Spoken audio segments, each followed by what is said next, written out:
श्री गणेशाय नमः।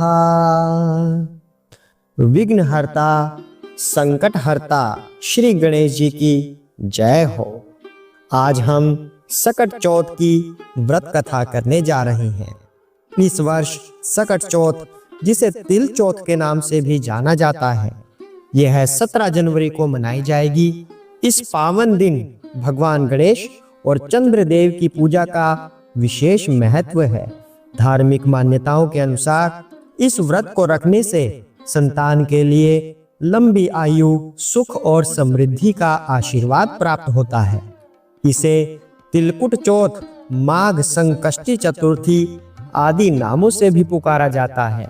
ऐसे में आइए जानते हैं सकट चौथ व्रत के नियम क्या हैं, पूजा विधि, पूजा सामग्री और शुभ मुहूर्त क्या है। उसके बाद हम सकट चौथ की व्रत कथा करेंगे। सकट चौथ व्रत की सही तिथि क्या है? हिंदू पंचांग के अनुसार सकट चौथ का व्रत हर साल माघ माह के कृष्ण पक्ष की चतुर्थी तिथि को आता है। इस साल 2025 में सकट चौथ का व्रत 17 जनवरी को रखा जाएगा। सकट चौथ 2025 का शुभ मुहूर्त क्या होगा? आइए जानते हैं सकट चौथ का शुभ मुहूर्त क्या है। सुबह 8:34 से 9:53 तक इसका लाभ मुहूर्त होगा और अमृत मुहूर्त होगा सुबह 9:53 से लेकर 11:12 तक।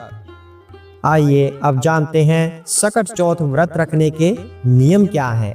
सकट चौथ के दिन भगवान गणेश को उनके हरे रंग के ही कपड़े पहनाना चाहिए। सकट चौथ के दिन भगवान गणेश को तिलकुट का भोग लगाना न भूलें। इस दिन तिल से बनी चीजों, तिल के लड्डू या तिल से बनी मिठाई का भोग लगाया जा सकता है।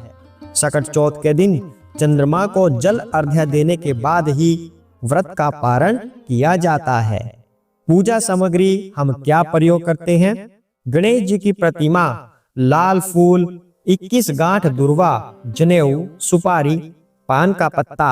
सकट चौथ की पूजा के लिए लकड़ी की चौकी, पीला कपड़ा, लौंग, रोली, अबीर, गुलाल, गाय का घी, दीप, धूप, गंगाजल, मेहंदी, सिंदूर, इलायची, अक्षत, हल्दी, मोली, गंगाजल, 11 या 21 तिल के लड्डू, मोदक, फल, कलश, चंद्रमा को अर्घ्य देने के लिए दूध, चीनी आदि, इत्र। सकट चौथ व्रत कथा की पुस्तक। आइए अब इस पूजा की विधि जानते हैं।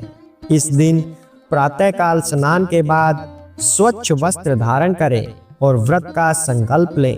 पूजा स्थल को शुद्ध करें और भगवान गणेश की मूर्ति या चित्र को एक साफ स्थान पर स्थापित करें।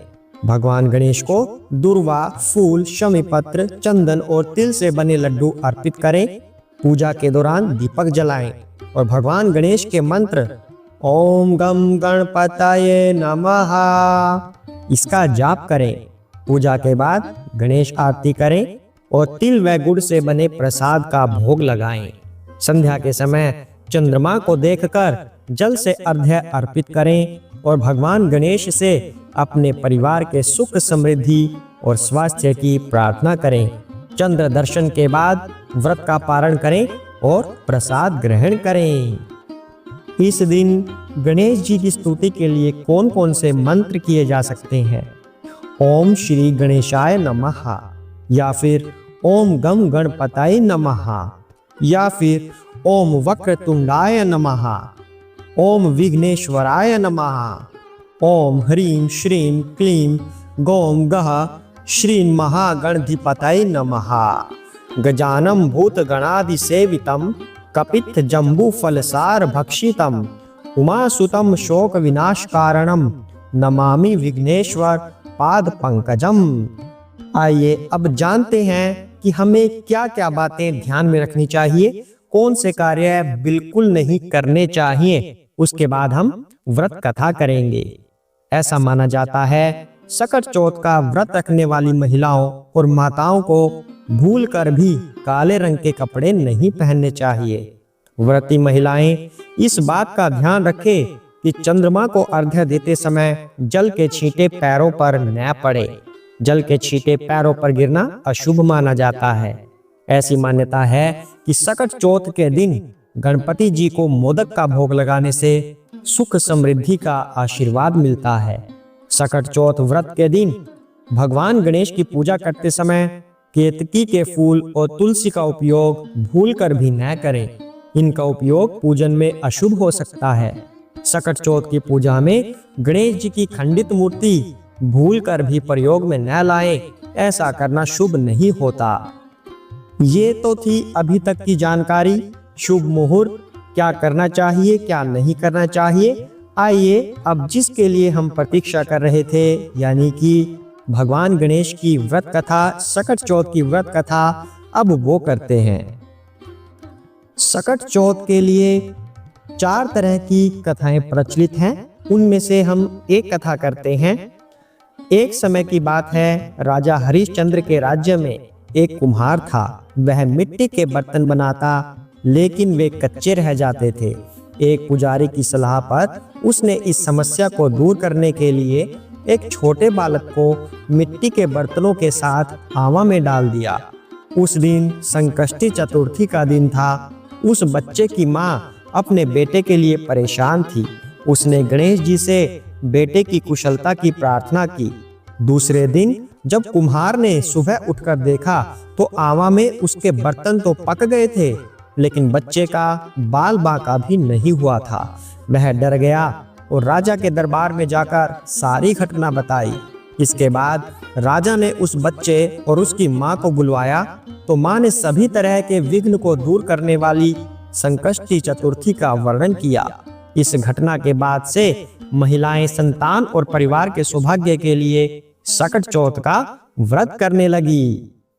आइए सकट चौथ की 4 प्रचलित कथाओं में से एक और कथा करते हैं। पौराणिक एवं प्रचलित श्री गणेश जी की कथा के अनुसार एक बार देवता कई विपदाओं में घिरे थे। तब वे मदद मांगने भगवान शिव के पास आए। उस समय शिव के साथ कार्तिकेय और गणेश जी भी बैठे थे। देवताओं की बात सुनकर शिव जी ने कार्तिकेय व गणेश जी से पूछा कि तुम में से कौन देवताओं के कष्टों का निवारण कर सकता है। तब कार्तिकेय व गणेश जी दोनों ने ही स्वयं को इस कार्य के लिए सक्षम बताया। इस पर भगवान शिव ने दोनों की परीक्षा लेते हुए कहा कि तुम दोनों में से जो सबसे पहले पृथ्वी की परिक्रमा करके आएगा वही देवताओं की मदद करने जाएगा। भगवान शिव के मुख से यह वचन सुनते ही कार्तिकेय अपने वाहन मोर पर बैठकर पृथ्वी की परिक्रमा के लिए निकल गए। परंतु गणेश जी सोच में पड़ गए कि वह चूहे के ऊपर चढ़कर सारी पृथ्वी की परिक्रमा करेंगे तो इस कार्य में उन्हें बहुत समय लग जाएगा। तब उन्हें एक उपाय सूझा। गणेश अपने स्थान से उठे और अपने माता पिता की 7 बार परिक्रमा करके वापस बैठ गए। परिक्रमा करके लौटने पर कार्तिकेय स्वयं को विजेता बताने लगे। तब शिवजी ने श्री गणेश से पृथ्वी की परिक्रमा ना करने का कारण पूछा। तब गणेश ने कहा, माता पिता के चरणों में ही समस्त लोक हैं। यह सुनकर भगवान शिव ने गणेश जी को देवताओं के संकट दूर करने की आज्ञा दी। इस प्रकार भगवान शिव ने गणेश जी को आशीर्वाद दिया कि चतुर्थी के दिन जो तुम्हारा पूजन करेगा और रात्रि में चंद्रमा को अर्घ्य देगा, उसके तीनों ताप यानी दैहिक ताप, दैविक ताप तथा भौतिक ताप दूर होंगे। इस व्रत को करने से व्रतधारी के सभी तरह के दुख दूर होंगे और उसे जीवन के भौतिक सुखों की प्राप्ति होगी। चारों तरफ से मनुष्य की सुख समृद्धि बढ़ेगी। पुत्र पौत्र आदि धन ऐश्वर्य की कमी नहीं रहेगी। इस तरह से यह कथा पूर्ण होती है। भगवान गणेश की 2 और कथाएं प्रचलित हैं। एक वह जो विष्णु भगवान और लक्ष्मी माता के विवाह की कथा है, और एक और कथा प्रचलित है जिसमें शिवजी भगवान और माता पार्वती चौपड़ खेल रहे हैं। आशा करते हैं आपको इन चारों में से ये 2 कथाएं जो हमने की हैं आपको ये पसंद आई हैं।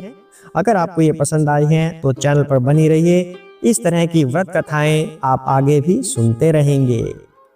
भगवान गणेश से हम प्रार्थना करते हैं कि आप सभी का जीवन खुशमय हो, आप सभी स्वस्थ रहें, आपके बच्चे सलामत रहें, सभी का यह व्रत सफलतापूर्वक पूर्ण हो। जय श्री गणेश।